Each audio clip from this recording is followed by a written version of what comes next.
அருள்நாதர் இயேசு கிறிஸ்துவின் நாமத்தில் உங்களுக்கு என் அன்பின் நல்வாழ்த்துக்களை நான் தெரிவித்துக் கொள்கிறேன். இந்த ஆமென் டிவி யூடியூப் சேனல் வழியாக நான் உங்களை சந்திப்பதில் மிகுந்த மனமகிழ்ச்சி அடைகிறேன். இந்த காணொலிக்கு உங்களை வரவேற்கிறேன். ஆமென் டிவி யூடியூப் சேனலை சப்ஸ்கிரைப் பண்ணியிருக்கிற ஒவ்வொருத்தருக்கும் என் உள்ளத்தின் ஆழத்திலிருந்து நான் நன்றி செலுத்துகிறேன். உங்களுக்காக நான் ஜெபிக்கிறேன். சப்ஸ்கிரைப் பண்ணாம புதுசா பார்க்குறவங்க யாராச்சும் இருக்கிறீங்கன்னாக்கா நீங்க சப்ஸ்கிரைப் பண்ணும்படி நான் கேட்டுக்கொள்கிறேன்.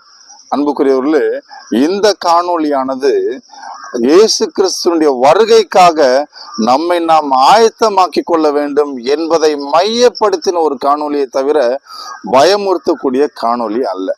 அல்லேலூயா. அதை நல்லா விளங்கிக்கணும். அந்த எண்ணத்தோட தெய்வ பிரசன்னத்தோட ஜெபத்தோட இந்த காணொளியை நீங்கள் கண்டு கிறிஸ்து இயேசுவிடத்துல நெருங்கும்படிக்கு நான் உங்களை கேட்டுக்கொள்றேன். வாங்க இந்த காணொளிக்குள் நாம் போவோம். அன்புக்குரியவர்களே, இன்றைக்கு இந்த உலகத்தில நடக்கிற நிகழ்வுகளை நீங்கள் பார்க்கிறீர்களே, ஒவ்வொருவரும் பார்க்கிறோமே.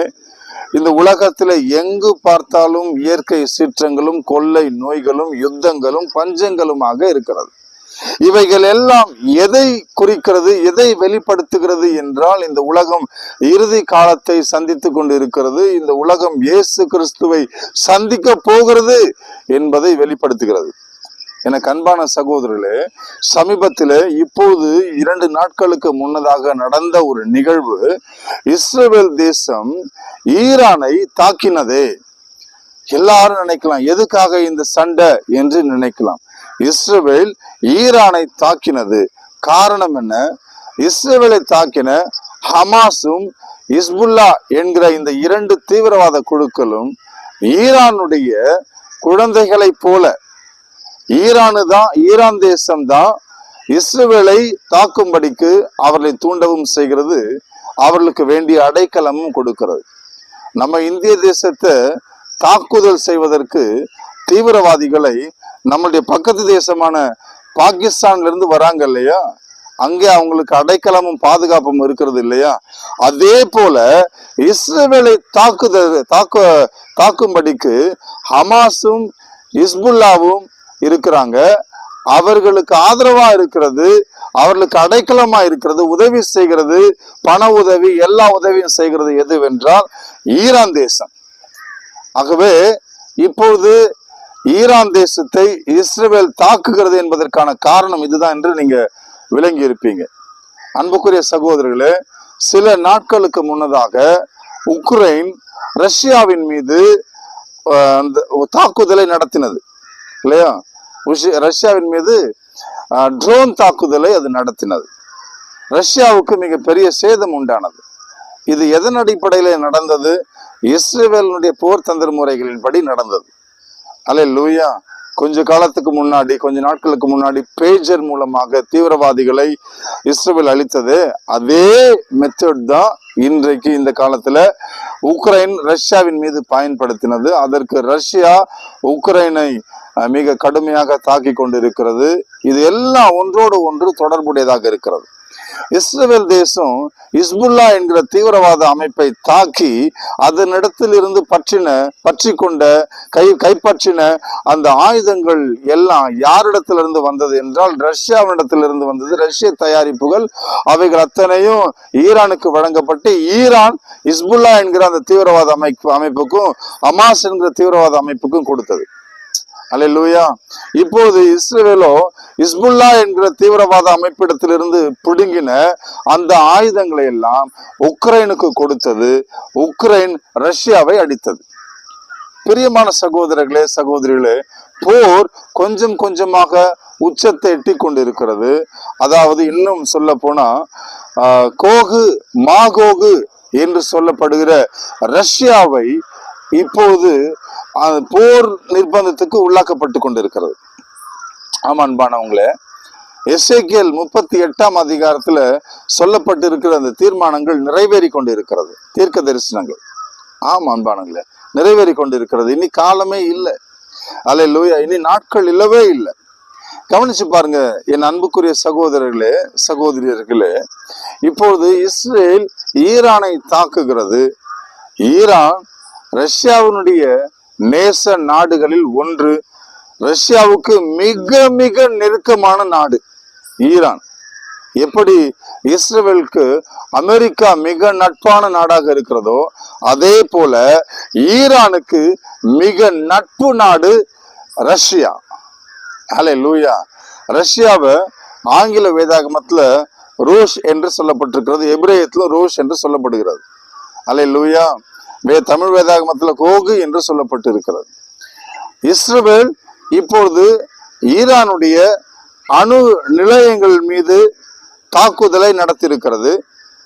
இஸ்ரேல் அணு ஆராய்ச்சியாளர்கள் மீது, ஈரானுடைய அணு ஆராய்ச்சியாளர்கள் மீது, ஈரானுடைய இராணுவ தளபதிகள் மீது தாக்குதலை நடத்தியிருக்கிறது. எதற்காக? ஏறக்குறைய ஈரான் தேசம் 70% அளவுக்கு கனிமங்களை, அதாவது அணு ஆயுதத்தை செய்வதற்கான ஒரு நிறைவை எட்டி இருக்கிறது. இன்னும் அது ஒரு 30% எட்டி முடிப்பதற்குள்ள அதை அழித்து விட வேண்டும் என்ற ஒரு தீர்மானம் இஸ்ரேலுக்கு. ஏனென்றால் இஸ்ரேலும் ஈரானும் எதிரி நாடுகளாக இருக்கிறது. இஸ்ரேலை காட்டிலும் ஈரான் 10 மடங்கு பெரியது. எனக்கு அன்பானவங்களே, இதெல்லாம் போகட்டும். இப்போது ஈரான் வேதத்துல எப்படி அழைக்கப்படுகிறது என்றால், வேதத்துல இன்றைக்கு இருக்கிற ஈரான் தேசத்திற்கு பெயர் பெர்ஷியா. இன்றைக்கு இருக்கிற இந்த ஈரான் தேசத்துக்கு பெயர் வேதத்தின் காலத்துல பெர்ஷியா என்றும், திருவிவிலியத்துல பாரசீகம் என்றும் சொல்லப்பட்டிருக்கிறது. எனக்கு பிரியமான சகோதரர்களே, சகோதரிகளே, இன்றைக்கு இருக்கிற இந்த நிகழ்வுகளை நாம் பார்க்கும் பொழுது எசேக்கியேல் தீர்க்க தரிசன புத்தகத்துல 38வது அதிகாரத்துல 5வது வசனம் இங்கு நிறைவேறுகிறது. அவர்களோடு கூட பெர்ஷியரும் எத்தியோப்பியரும் லீபியரும் இருப்பார்கள்.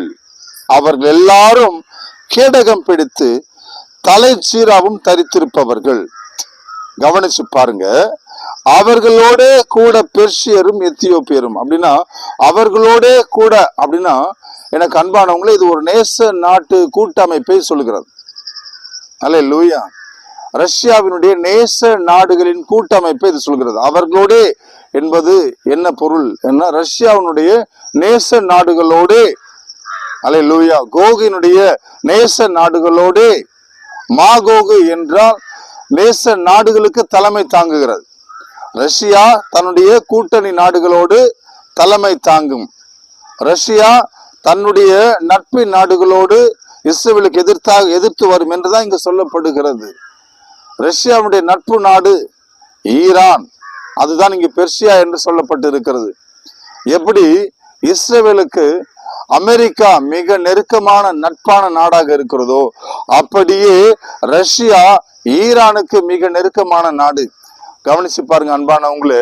இப்பொழுது ஈரான் தேசத்தின் மீது, உதாரணத்துக்கு நான் சொல்றேன், இஸ்ரேலை மற்ற தேசங்கள் தாக்கினால் அமெரிக்காவும் அதனுடைய நேச நாடுகளும் இஸ்ரேலுக்கு ஆதரவாக யுத்தம் செய்யும்படி எப்படி வருமோ, அதே போல ஈரானை தாக்கினால் ரஷ்யாவுடைய கூட்டமைப்புகள் முழுவதும் நிச்சயமாக யுத்தத்துக்கு வரும்.